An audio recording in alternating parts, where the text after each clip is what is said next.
The United States imports oil from Saudi Arabia, cars from Japan, TVs from Korea, and whiskey from Scotland. So what do we import from India? We import people, really smart people. And as you're about to see, the smartest, most successful, most influential Indians who've migrated to the U.S. seem to share a common credential. They're graduates of the Indian Institute of Technology, better known as IIT.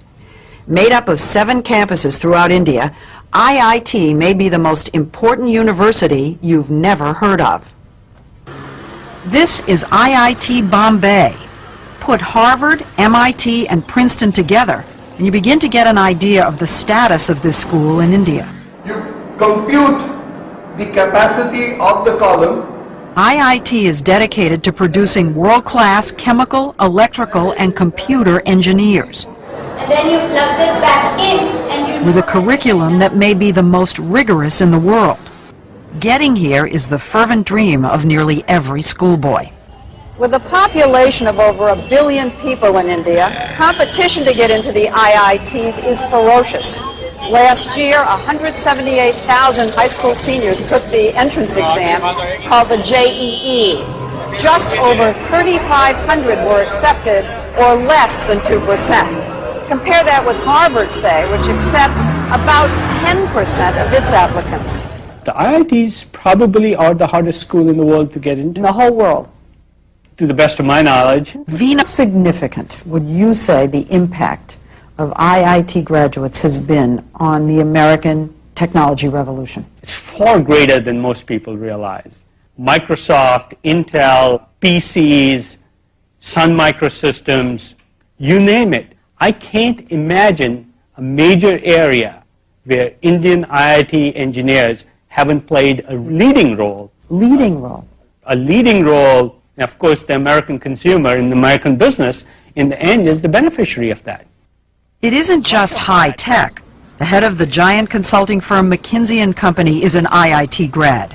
So is the vice chairman of Citigroup and the former CEO of U.S. Airways. Fortune 500 headhunters are always on the lookout for that IIT degree. That they are favored over almost anybody else. If you're a WASP walking in for a job, you wouldn't have as much pre-assigned credibility as you do if you're an engineer from IIT. 90% of IIT students are male, and the young men we met in Bombay know they're hot commodities. The American companies love the kids from IIT. Thank goodness. That's what we heard. That's what we heard too. After I leave IIT Bombay, I hope to get a good job. So it can be a ticket to another way of life. Yes. Yeah, definitely. And a ticket out of India. How many of you think that you're going to end up in the United States? For a while, I think all of us would be there. Maybe at for some work. stage. At some stage. That's not the way it was supposed to be. I want my country to be strong. Nehru, India's first prime minister, created IIT 50 years ago, just after independence, to train the scientists and engineers he knew the nation would need to move from medieval to modern. He never imagined India would be supplying brain power to the whole world. Would you say that IIT graduates are India's most valuable export? Yes, undoubtedly. N. Ram, one of India's leading journalists, says that because the stakes are so high, a kid starts preparing early. Age 7, 8, 10. By the 10 you know whether you're made for it or not. 30 to about 8, they're grilled and then they go to school. Regular school? Regular school. 4:30 to 8 a.m.? Yes. Are you saying they do that every day? Yes, every day for that period. 2 years? Particularly 2 years. Classes 11 and 12. You do nothing but study. And parents hover and push and fret. I normally stay up all night and study for my exams. How many hours? It was close to 6 hours. 6 hours of testing, then an excruciating month-long wait for the results. They put them up on the web and you can call them up, and after 10 days you get a letter. So but it's on the web so everybody knows? Yeah. You never get your marks. You just get your All India rank. You just get your rank. Rank, so you first, second, third in the country. Right. Yeah. So it goes from So 1 everybody to 3,000 roughly. So if you were 2,999, everybody knows. Everybody knows, and you're considered really lucky. The top rankers get their photographs in the paper and all.